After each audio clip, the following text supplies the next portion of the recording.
tanggapan PKS? Ya buat kita kalau mau kembali ke amandemen lagi ya kita siap saja, nggak ada masalah, sesuai sepakati.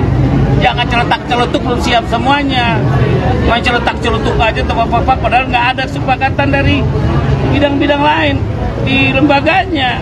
Jadi nggak usah sebutkan lah. Jadi PKS nggak apa-apa, misalnya nggak ada pemilu gitu, apa presiden dipilih MPR gitu, PKS setuju aja? Ya nanti kita bicarakan, tidak bisa dikatakan setuju hari ini ya Pak. Kita duduk dulu yang tenang, berpikir, main saja setuju itu udah bukan level kita lagi. Oke, ini beda, ini apa, kan kata Nasdem nih besok tanggal 18 KPP mau ada rapat nih, itu tuh bahas apa?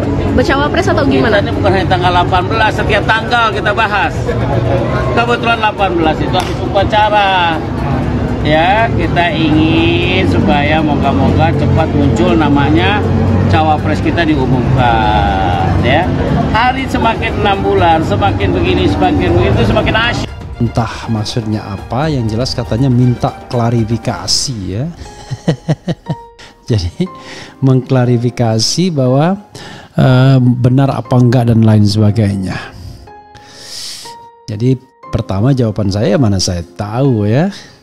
Tapi saya tanya, kalau seandainya calon presidennya itu cuma Anies, Ganjar, dan Prabowo, kira-kira mana yang Anda pilih ya? Dia bilang itu rahasia ya. Sudah rahasia ya. Jadi yang ingin saya katakan adalah sometimes kita tidak bisa punya pilihan yang mewah, ya kan? Karena sistem politik kita dibangun oleh oligarki. Karena itu siapapun yang masuk dalam lingkaran itu akan menjadi, ada kecenderungan akan menjadi orang yang terpaksa harus bernegosiasi dengan oligarki. Tapi sekali lagi ingat kata E.F. Saifullah Fattah ya, Anda track record akan membuktikan apakah ketika koalisi perubahan sebetulnya langkah kami sudah selangkah bahkan 2 langkah lebih maju bisa kami katakan dibanding koalisi yang lain. Karena yang pertama, kita ketiga partai sudah sepakat, sudah menandatangani piagam kesepakatan dengan nama Koalisi Perubahan untuk Persatuan, dan kita sudah punya satu nama untuk baca pres. Bahkan kita sepakat untuk menyerahkan nama bacawa pres kepada baca pres. Artinya kalau diserahkan, kenapa kemudian memintanya untuk segera? Apakah ini merupakan ancaman, alarm? Ya, segera ini dalam konteks kembali kita bicara tentang waktu.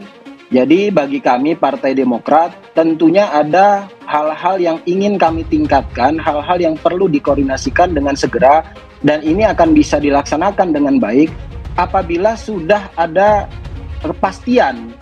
Ini kan masyarakat pro perubahan sangat tinggi demand-nya, meminta agar jadi permainan panas begini, inilah politik.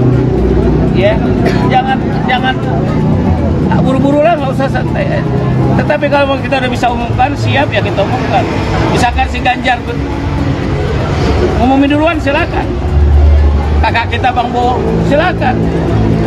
Terus Anies juga besok Bang, alhamdulillah. Kita tunggu aja. Tapi sejauh ini gimana Bang pembicaraan di internal koalisi? Oh bagus, tenang-tenang aja. Yang nggak tenang kan Anda. Karena kenapa Anda pikir AHY kenapa udah bener kenapa nggak disebut? Sebetulnya bikin panas saja. AHY nggak juga menyaksikan diri pengen wapres kok. Kalau dipilih ya nggak nolak pastinya. Anda memerintah, Anda takluk pada oligarki, atau justru oligarki yang menyesuaikan diri kepada Anda? Kan itu masalahnya. Anies Baswedan 5 tahun bekerja di Jakarta telah membuktikan bahwa dia tidak tunduk dan tidak dibawa oligarki. Itu yang paling penting, ya kan? Termasuk kebijakan-kebijakan yang terkait misalnya dengan reklamasi. Karena oligarki itu pasti ada dalam setiap masa di setiap zaman, baik oligarki politik maupun oligarki ekonomi. Kalau kita bicara oligarki politik, kan elit artinya yang bisa mempengaruhi. Ya, oligarki politik kita ya, kalau yang paling hot saat ini, yang paling hot ya, Jokowi sendiri, Luhut Binsar Panjaitan, Megawati Soekarno Putri, siapa lagi? Surya Paloh mungkin. Tapi kalau mau lihat yang paling top itu adalah ya 3 orang itu, Megawati, Luhut Binsar Panjaitan, Jokowi, ya. Mungkin juga Hendro Priyono. Pasangan Anies Baswedan segera diumumkan. Karena mereka juga butuh kepastian bahwa koalisi ini berlayar, ada pasangan yang didukung, dan mereka bisa mempunyai waktu yang cukup banyak untuk mensosialisasikan nama pasangan, tidak hanya capres, tapi beserta bacawa presnya. dengan perhitungan waktu. Waktu adalah hal yang paling berharga yang saat ini dimiliki oleh kami. Jadi Bang Jovan, Dengan waktu. kepastiannya ini lebih kepada kepastian untuk pendukung atau kepastian untuk Partai Demokrat sendiri? Kedua-duanya tentunya, karena kami berharap bisa ikut dalam kontestasi pemilu 2024 dan tujuan kami menang. Kami tidak mau hanya membentuk koalisi pasangan tapi tidak jelas apakah kans kemenangannya tinggi atau rendah. Dan ini juga berdasarkan dari masukan-masukan berbagai elemen masyarakat yang kami jumpai di daerah. KPP bakal lakukan pertemuan tertutup besok, bahas soal Cawapres Anies Baswedan. Dikutip dari pojok1.id, Koalisi Perubahan untuk Persatuan KPP bakal melakukan pertemuan tertutup pada Jumat 18 Agustus 2023 besok. Sekretaris Jenderal Sekjen Partai Keadilan Sejahtera PKS, Abu Bakar Al-Habsyi berharap pertemuan itu memunculkan nama Cawapres pendamping Anies Baswedan.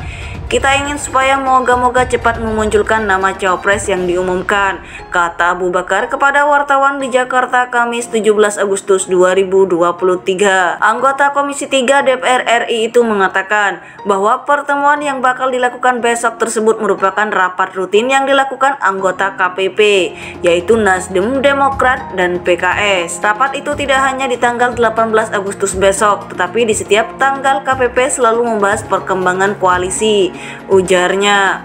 Abu Bakar belum bisa memastikan apakah pertemuan besok tersebut bakal memutuskan sosok Cawapres pendamping Anies Baswedan. Dia mengatakan KPP bakal menyampaikan atau mendeklarasikan ke publik jika memang ketiga partai pengusung Anies sudah memutuskan nama Cawapresnya. Tetapi kalau bisa kita umumkan, siap ya kita umumkan, ujarnya. Anak buah Ahmad Sayhu itu tak mempermasalahkan jika kandidat capres lainnya seperti Ganjar Pranowo ataupun Prabowo Subianto akan mengumumkan figur cawapresnya. Misalkan Ganjar umumin duluan silakan, kakak kita Bang Bowo silahkan. Terus Anies juga bareng besok, alhamdulillah kita tunggu saja, tuturnya. Saat disinggung perihal dengan kans Ketua Umum Partai Demokrat Agus Harimurti Yudhoyono (AHY) bakal mendampingi Anies, Abu Bakar tak mengamini hal tersebut. Dia mengatakan bahwa keputusan Cawapres pendamping mantan Gubernur DKI Jakarta itu masih dalam pembahasan. Kendati begitu, penunjukan Cawapres merupakan wewenang Anies. Yang gak tenang kan ada, karena kenapa? Anda pikir AHY sudah benar? Kenapa nggak diusulkan? Kan kita dibikin panas saja, tandasnya. Untuk diketahui, ada sejumlah nama yang digadang-gadang bakal menang Cawapres Anies Baswedan. Sejumlah nama tersebut mengerucut kepada 3 nama, diantaranya AHY, Gubernur Jawa Timur Jatim Khofifah Indar Parawansa, dan Putri Abdurrahman Wahid alias Gus Dur Yeni Wahid.